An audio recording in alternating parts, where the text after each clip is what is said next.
Israel Lebanon സംഘർഷം യുദ്ധത്തിലേക്ക് നീങ്ങുന്നു. അതിശക്തമായ ആക്രമണമാണ് ഇസ്രായേൽ ലെബനനിൽ നടത്തുന്നത്. തിരിച്ച് ലെബനൻ സായുധ സേനയായ ഹിസ്ബുള്ളയും അതിശക്തമായ പ്രത്യാക്രമണവുമായി മുന്നോട്ട് പോകുന്നുണ്ട്. പേജർ ഓക്കി ടോക്കി സ്ഫോടനങ്ങൾക്ക് പിന്നാലെയാണ് ലെബനൻ ഇസ്രായേൽ സംഘർഷം രൂക്ഷമായത്. കഴിഞ്ഞ ദിവസം ഇസ്രായേൽ ലെബനനിൽ കനത്ത ആക്രമണമാണ് നടത്തിയത്. തെക്കൻ ലെബനനിൽ ഒറ്റ ദിവസം കൊല്ലപ്പെട്ടത് 492 പേരാണ്.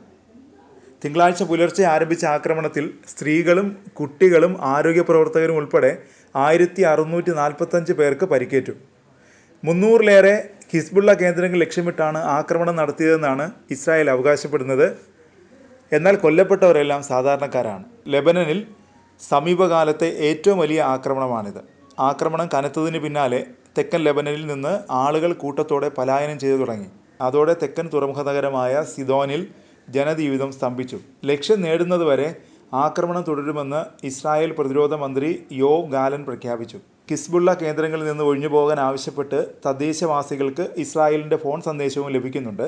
ലെബനൻ വിവരാവകാശ മന്ത്രി സിയാദ് മകാരി അടക്കം 80,000-ഓളം പേർക്ക് ഇങ്ങനെ സന്ദേശം ലഭിച്ചതായി റിപ്പോർട്ടുകൾ പറയുന്നു. ഹിസ്ബുള്ളയുടെ മനുഷ്യകവചമാകരുതെന്നും സുരക്ഷിത സ്ഥാനങ്ങളിലേക്ക് മാറണമെന്നും ലെബനനിലെ ജനങ്ങൾക്ക് ഇസ്രായേൽ പ്രധാനമന്ത്രി ബെഞ്ചമിൻ നെതന്യാഹു മുന്നറിയിപ്പ് നൽകി.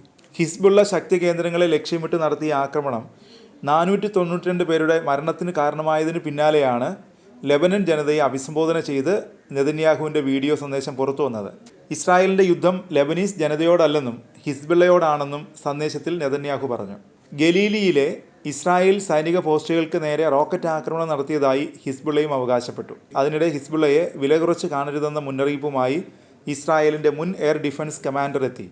ബ്രിഗേഡിയർ ജനറൽ സ്വിക ഹൈമോവിച്ചാണ് ഇസ്രായേലിന് മുന്നറിയിപ്പ് നൽകിയത്. ഹിസ്ബുള്ളയ്ക്കെതിരായ ഇസ്രായേലിൻ്റെ നിലവിലെ ആക്രമണതന്ത്രം തെറ്റാണെന്നാണ് ഹൈമോവിച്ച് പറയുന്നത്. വിപുലമായ റോക്കറ്റ് ശേഖരമാണ് ഹിസ്ബുള്ളയ്ക്കുള്ളത്. മണിക്കൂറിൽ 180 റോക്കറ്റുകൾ വരെ ശത്രുവിന് നേരെ തൊടുത്തുവിടാനുള്ള ശേഷി ഹിസ്ബുള്ളയ്ക്കുണ്ട്.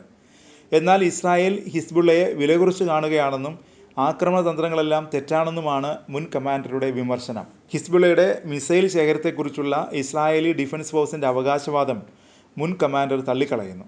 ഹിസ്ബുള്ളയുടെ യഥാർത്ഥ ശക്തിയെക്കുറിച്ചുള്ള സത്യം ഇസ്രായേൽ മറച്ചുവെക്കുകയാണോ എന്ന സംശയവും ഹൈമോവിച്ച് പ്രകടിപ്പിച്ചു.